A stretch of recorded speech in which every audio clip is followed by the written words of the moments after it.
Hey, what's going on, everybody? Hope you 186 back again with another video. This is kind of like a follow-up video to a video I made a couple days ago. I want to thank everybody for their input, and definitely for Dave's Had Enough 187. He's a good friend of mine here on YouTube. Like he mentioned, I was on the earlier episodes of his podcast before it blew up. So very honored for that. Hopefully, I can get on someday. I know he does his on Fridays, and I'm at work on Fridays. So hopefully we can be on a podcast together because I'm a big fan of his channel, big fan of the dude. So he made a video, and I kind of figured me and him would disagree on this topic. Which is fine. Like, we don't have to always agree on everything. But this is kind of like just me doing a follow up. This is pretty much just a follow up. Now he did mention in the video about games for gold, which I never mentioned in my previous video, but I'll talk about it. Like the way that they've done games for gold is actually very smart. Now, with the whole news of backward compatibility and what they've decided to do with it, you essentially have 4 games for free every month with games for gold, and I think that's very smart, and it adds a lot of value to games for gold, which they didn't have before because all this time Xbox Live was you paid, but under the umbrella that it was the most superior service, online service in console gaming.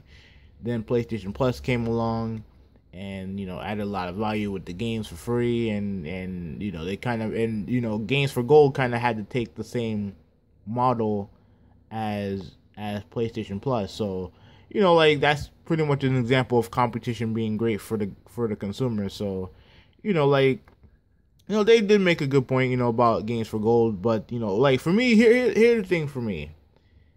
I had PlayStation Plus before it became a requirement. You know what I mean? Like I've had it before. So I've had it, for a couple years.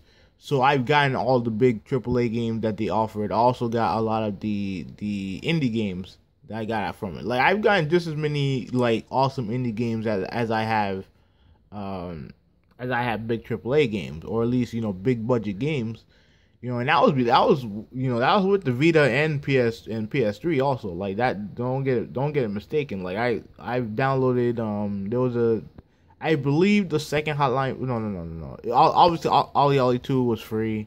There was one indie game that I downloaded for free that I really like. I can't think of it off the top of my head.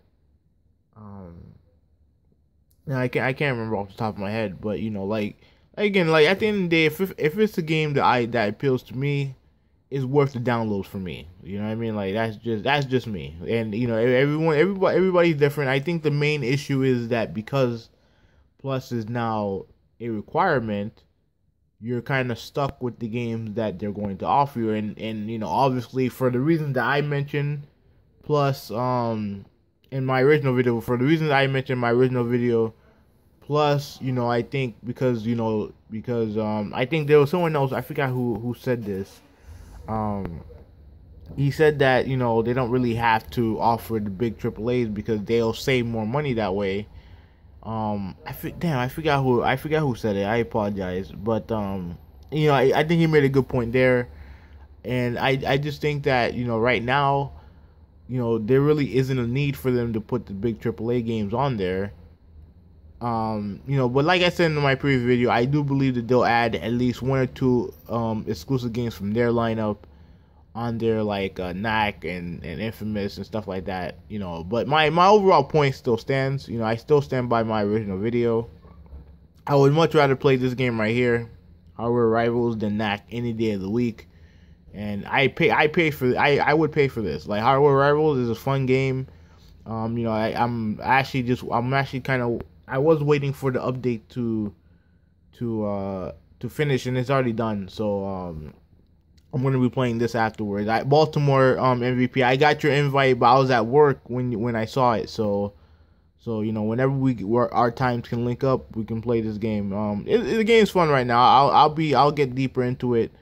Um, now on until the end of the month, when I'll do a review of this game. But But yeah, I rather pay for this than play Knack for free, in my opinion. You know what I mean? I think some of the games that people have been asking for are games that, I mean, frankly, are not worth your time. Like I know some people like Knack. I've seen gameplay of it. I'm not impressed. Killzone. I mean, like I said before, I would like with Killzone. I wouldn't mind getting that game for free because the game is old. It's a launch game, and I don't want to spend money when I have so many other games this year that I want to buy. I don't want to spend any extra money on a game that I'm probably not going to be playing that much anyway. So if I have it for free and I have it on my hard drive, then it'll entice me more to play. So I can understand, in that sense I can understand, wanting, kind of like some of these big AAAs. But like I said before, everyone has opinions. I'll always be cool with Dave. You know what I mean? Like, at the end of the day, it's all gaming. Everyone has their opinion, and as long as your opinion is educated, then there really isn't no need to just argue and go back and forth and get mad at each other like I've seen other YouTubers get with each other when they start off having a debate, and it just kind of just deteriorates from there. So that's pretty much it. I'm gonna go play Hardware Rivals now. This is Hoovy186. I'm out. Thank you guys for watching. Peace.